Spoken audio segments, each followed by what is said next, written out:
आप as an expert, आप as an teacher, as a guide, as a mentor, कौन से सिस्टम को देख के प्रेडिक्शंस देते हो? देखिए, अब मैं इसको आंसर करता हूँ, एंड इसको मैं आंसर करूँ, मैं अपने पिछले आंसर को पूरा करता हूँ। हाँ। तो मैं इसके आंसर पे आता हूँ। देखिए, सबसे पहली चीज़ और सबसे ज़रूरी चीज़ क्या है कि विक्रम संवत हमें फॉलो करने की ज़रूरत है। और यही नहीं है, मैं अपने क्लासेस में या इनफैक्ट मतलब 2026 में जब 26 आने वाली थी ना, तो मैंने एक रेमेडी भी दिया था कि भाई आपको हमारा पंचांग जरूर पढ़ना चाहिए, क्योंकि वो अपने आप में एक ईश्वर का स्वरूप है। वो अपने आप में एक बहुत बड़ा उपाय है, बहुत बड़ा रेमेडी है। अगर कोई इंसान सिर्फ डेली अपने पंचांग का ही नाम ले ले, तो वो इस आज की तारीख में उसके लिए एक मास्टर उपाय, एक रामबाण उपाय, जो उसके जीवन में बहुत कुछ देता है, जो वो सोच भी नहीं सकता। ठीक है। अब आते हैं प्रेडिक्शन। देखिए, प्रेडिक्शन इन लेवल्स पे नहीं होता, ये तो सिर्फ एक टैग्स है। उस पर्ची के ऊपर क्या लिखा है मुझे उससे कोई फर्क नहीं पड़ता है। मुझे फर्क पड़ता है कि मेरे सामने जो इंसान खड़ा है, जो व्यक्ति खड़ा है, वो व्यक्ति क्या है, उस व्यक्ति का मुझे प्रेडिक्शन करना है। अब उसको मैं विक्रम संवत से देखूं, या उसको मैं ग्रेगोरियन कैलेंडर से देखूं, या उसको मैं टैरो से देखूं, या कल को किसी चौथे कैलेंडर से देखूं, उससे मेरे प्रेडिक्शन को कोई फर्क नहीं पड़ेगा। ओके। तो ये सिर्फ प्रेडिक्शन तक पहुंचने का एक रास्ता है, रास्ता से ज्यादा कुछ नहीं है। और आपके पास इतने सारे रास्ते हैं कि आप उस प्रेडिक्शन तक हमेशा पहुंच सकते हैं।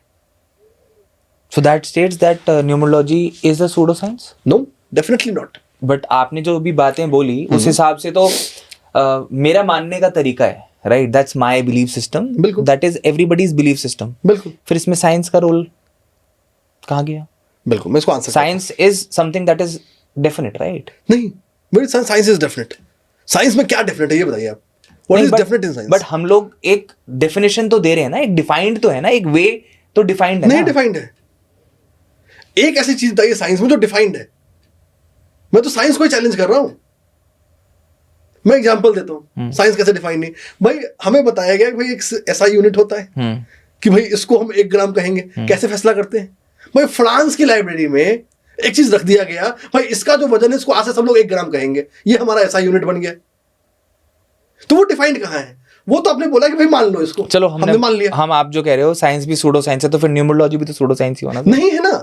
कैसे डिफाइंड कहां है? मैं इसको आंसर करता हूं। देखिए, डेफिनेशन से हम ये तय नहीं कर सकते कि वो साइंस है या स्यूडो साइंस है।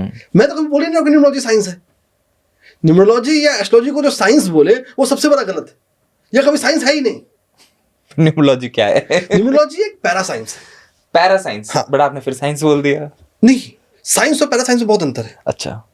साइंस एक ऐसा है जिसको आप लॉजिक से डिफाइन कर सकते हैं, जिसको आप एक लॉजिकल फ्रेमवर्क में ऐड कर सकते हैं। पैरा साइंस वो है जो उस लॉजिक से बियॉन्ड है, जो उस लॉजिक से भी ऊपर है, मतलब उसका भी प्रिमिटिव फॉर्म है, मतलब वहां से लॉजिक आ रहा है, लॉजिक से वो नहीं आ रहा। So that's a more cruder form of it, या that's more raw form of it, या रॉ फॉर्म ऑफ इमोशंस, या रॉ फॉर्म ऑफ एक्सपीरियंसेस। तो डेफिनेटली देखिए, अगेन इसको समराइज करते हैं ताकि सबके लिए आसानी हो समझने के लिए भी। कि देखिए, एक बहुत बड़ी फैक्ट है, और ये अगर कोई न्यूमरोलॉजिस्ट एक्सेप्ट नहीं करता है तो गलत है। ठीक है। कोई एस्ट्रोलॉजर भी एक्सेप्ट नहीं करता है तो वो गलत है। कि जो हम जिन चीजों को जानते हैं, चाहे वो एस्ट्रोलॉजी हो या न्यूमरोलॉजी हो, ये हमारे टोटल नॉलेज का लेस देन 1% है। और ये मैं साबित कर दूंगा। हमारे भारत में लगभग 10 मिलियन से ज्यादा मैन्यूस्क्रिप्ट्स हैं, जो गवर्नमेंट रिकॉर्ड्स में, जिनको गवर्नमेंट ने काउंट कर लिया है कि भाई इतने तो हैं हमारे पास, जो कहीं ना कहीं हैं, we'll have to find it out। जबकि मेरा ऐसा मानना है कि ये जो फिगर है 10 मिलियन का, ये भी बहुत कम है, क्योंकि इससे पहले भी रहा होगा जो एक्सटिंक्ट हो गया, खत्म हो गया। और मेरा मानना नहीं है, ये रिसर्च बैक्ड है। ठीक है। कि एक्सटेंशंस हुए हैं। अब कुछ लोग इस एक्सटेंशन को 60% के आसपास रखते हैं, कुछ लोग 90% के आसपास रखते हैं, मैं उस पर नहीं जाऊंगा। लेकिन जो 10 मिलियन है हमारे पास, हमने उसके लेस देन 1% को डिजिटाइज किया है, या लेस देन 1% को हमने एक्चुअली पढ़ा है। तो जैसे जैसे हमारे पास एडिशनल इंफॉर्मेशन आएगा, एडिशनल नॉलेज आएगा, हम चीज़ों को और अपग्रेड करते चले जाएंगे। लेकिन इससे हमारे सिस्टम को कोई फर्क नहीं पड़ेगा। देखिए, अब मतलब मान लिया कि मैंने एक कैलेंडर लिया, चाहे मेरा ग्रेगोरियन कैलेंडर है, ये लोगों के जीवन का हिस्सा बन गया है। अगर लोगों की जीवन बदल गई, लोगों ने इस कैलेंडर से खुद को बाहर कर दिया, तो मुझे न्यूमरोलॉजी को इवॉल्व करने की जरूरत पड़ेगी। मतलब मुझे इस कैलेंडर को छोड़ के दूसरे कैलेंडर पर जानी पड़ेगी। एक पूरा का पूरा नया रिसर्च फ्रेमवर्क होगा। एक उस रिसर्च फ्रेमवर्क में हमें नए से इस चीज़ों को रीस्टैब्लिश करना पड़ेगा। और ये हमेशा होता है। जैसे आप अगर मैं सिस्टम चेंज कर दूं तो मुझे सब कुछ बदलना पड़ेगा। Every rule will get changed, क्योंकि वो उस टर्म्स में डिफाइंड है, वो उस स्पेक्ट्रम में डिफाइंड है। जैसे दुनिया के काफ़ी देश में दाएं चलना अलाउ नहीं है, बाएं चलना अलाउ नहीं है। आपका कंट्री तय करता है कि आप दाएं चलो या बाएं चलो, कौन सा सही है, या आपका ड्राइवर का सीट दाएं होगा या बाएं होगा। It's again a country specific factor ना। तो सिमिलरली आप अगर कैलेंडर चेंज करेंगे तो सब कुछ इवॉल्व करना पड़ेगा। लेकिन जब तक आपका वो कैलेंडर इस्टेब्लिश्ड है, आप उस कैलेंडर को अपने जीवन से नहीं हटा रहे हो, न्यूमरोलॉजी रिमेन्स वैलिड। अगर कैलेंडर हटा देंगे तो numerology still remain valid, but ये तरीका वैलिड नहीं रहेगा। आपको अपने तरीके को इवॉल्व करने की जरूरत है। तरीका का मतलब जो कुछ भी हम सुनते आ रहे हैं कि ये मूलांक है, ये भाग्यांक है, ये सब है, सब कुछ बदल जाएगा। You have to think something new, you have to think something different. और एक पूरा का पूरा फिर एक रिसर्च फ्रेमवर्क जाएगा टू आइडेंटिफाई एंड फाइंड कि वो कौन सा तरीका है जो अब काम करेगा, जो अब लोगों के जीवन को बताएगा, जो अब लोगों के जीवन में एक पर्सपेक्टिव ऐड करेगा। और इसी को हमारे जो एस्ट्रोलॉजर्स थे या जो ज्योतिष के गुरु थे, उन्होंने इसको एक्सेप्ट किया कि भाई ये देश काल और परिस्थिति पे डिपेंडेंट है। ये एक जीता हुआ विज्ञान है। जीता हुआ विज्ञान का मतलब which will continuously evolve itself, which will continuously update itself. But अब मान लेते हैं, एग्जांपल देते हैं कि जैसे हम थोड़ी देर पहले भी बात कर रहे थे कि क्या अचानक से चेंज हो सकता है? नहीं हो सकता है। अगर बोला जाए कि मुझे 10 दिन करेक्शन करना है या मैं इसको 10, तो वो अब करना पॉसिबल है। बट क्या हम ग्रेगोरियन कैलेंडर से बाहर जाके एक नया कैलेंडर अडॉप्ट कर सकते हैं? इसके पीछे इस हैबिट को चेंज करने में, लोगों के लिव्ड एक्सपीरियंस में जीने के लिए आपको एक बहुत लंबा समय जाएगा। मतलब civilisation has to die and a new civilisation has to be born, तब जाके आप इसको एस्टैब्लिश कर पाएंगे। जो जूलियन से सीजर हुआ ना, वो एक मैथमेटिकल करेक्शन था, उससे तो कुछ भी नहीं हुआ। और वो मैथमेटिकल करेक्शन हमने हर जगह कंसीडर किया है, चाहे आज के मॉडर्न फॉर्म ऑफ एस्ट्रोलॉजी को ले ले या किसी को ले ले। तो it's a more of a mathematical complexity of the situation, जो सिर्फ आपके तरीके को इन्फ्लुएंस करता है, आपके रिजल्ट को नहीं।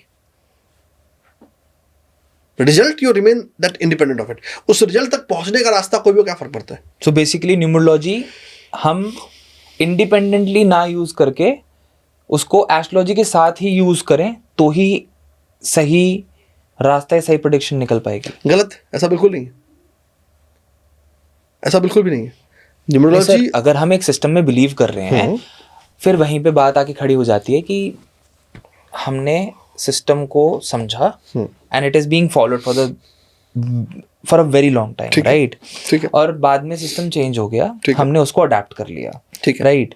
जो अडेप्टेड सिस्टम है उस पे हम विश्वास कर रहे हैं, हमने उस पर विश्वास करना शुरू किया, तो वो आप कह रहे हो कि वो हमारे बिलीफ सिस्टम के साथ हमारी लाइफ में एक मतलब पैरेलली चलना स्टार्ट कर दिया उसने, ठीक है? उससे हमारा भाग्य भी डिफाइन होने लग गया, एज यू सेड।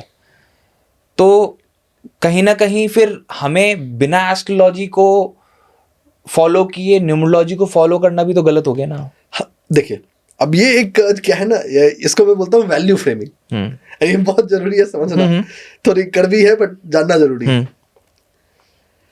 जिन चीजों को हम एस्ट्रोलॉजी से एसोसिएट कर रहे हैं ना, वो एस्ट्रोलॉजी का है ही नहीं। फिर कहाँ का है सर वो? यही तो समझने की जरूरत है ना। अब मैं आता हूँ, मैं इसको फिर क्लैरिफाई करता हूँ। बड़ा इंटरेस्टिंग है क्लैरिफाई करना। एक बहुत बड़ा मिथ पिछले 50-100 साल या 200 साल में आ गया कि जब हम ग्रहों की बात कर रहे हैं, जब हम राशियों की बात कर रहे हैं, जब नक्षत्र की बात कर रहे हैं, तो हम एस्ट्रोलॉजी की बात कर रहे हैं। ये मिथ है, इसके पीछे कोई फैक्ट नहीं है। फिर हम किस चीज़ की बात कर रहे हैं सर? मैं आता हूँ, मैं उस पर भी क्लैरिफाई करता हूँ। एस्ट्रोलॉजी इससे एक स्टेप आगे है। Okay. ये हम बोलते हैं ना कि भाई पुराने जमाने में, अभी तक कॉमन नहीं है कि भाई ये जमीन आज से हमारा है, हमने अपना बोर्ड लगा दिया, हमारा है भाई, और आप थोड़ा ताकतवर हैं, थोड़ा आपका इन्फ्लुएंस है, तो हाँ भाई मान लिया, हाँ इन्हीं का है। जिसका ओरिजिनल ओनर है उसको कोई जानता भी नहीं है, शायद बेचारा वो कहीं अपने जिंदगी को जी रहा होगा। कुछ वैसा ही हाल यहाँ हुआ है। इसको हम step by step break down करते हैं और तब समझने की कोशिश करते हैं। सबसे पहले जरूरी चीज है मानव सभ्यता के लिए, हम समय को समझें, टाइम को।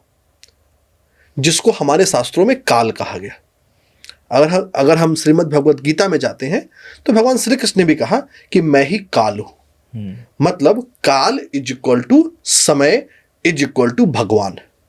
मतलब काल अपने आप में एक ईश्वर का स्वरूप है, ईश्वर की परम सत्ता है। अगर हम किसी बात करते हैं ना कि हम एक भगवान जिसको हम सब देख रहे हैं वो है समय, सबसे पहला भगवान और सबसे इम्पार्शियल भगवान, बाकी सब इसके बाद है। अब समय को हमें दो तरीके से समझने की जरूरत पड़ती है, एक क्वांटिटेटिव, दूसरा क्वालिटेटिव। क्वांटिटेटिव का मतलब एक न्यूमेरिक वैल्यू जिसको अंग्रेजों ने समझा, AM PM। दूसरा उसका क्वालिटेटिव वैल्यू। क्वालिटेटिव वैल्यू का मतलब ये जो समय है वो कैसा है, ये जो समय है वो किस काम के लिए, ये जो समय है उसमें क्या चीजें की जा सकती है, ये जो समय है उसमें क्या नहीं की जा सकती है, ये इसका क्वालिटेटिव वैल्यू है। तो समय के दो प्रॉपर्टी है, क्वांटिटेटिव एंड क्वालिटेटिव। अब इस समय को पढ़ने के लिए, इस समय को समझने के लिए हमें चाहिए कैलेंडर। तो कैलेंडर एक टूल है, एक माध्यम है जो हमें समय को पढ़ने में हेल्प करता है। जैसा मैंने स्टार्टिंग के शुरू में भी बोला, solar calendar, lunar calendar, lunisolar calendar. तो जब इस कैलेंडर का इवोल्यूशन भारतीय ज्ञान परंपरा में या इंडियन नॉलेज सिस्टम्स में हुआ तो इन्होंने इसको एक डिवाइन एबिलिटी इसकी रखी। तो उन्होंने सबसे पहले डिफाइन किया कि भाई हम सोलर कैलेंडर से पैरामीटर्स ले लेंगे, हमने वार को ले लिया। हमें लूनर कैलेंडर से पैरामीटर चाहिए, हमने तिथि को ले लिया। फिर हमें चाहिए कि हमें कोई रेफरेंस पॉइंट चाहिए, हमने नक्षत्र को ले लिया। फिर हमने दोनों को मिला दिया कि भाई लूनर सोलर दोनों मिलाना है, तो हमने योग और करण ले लिए। ठीक है।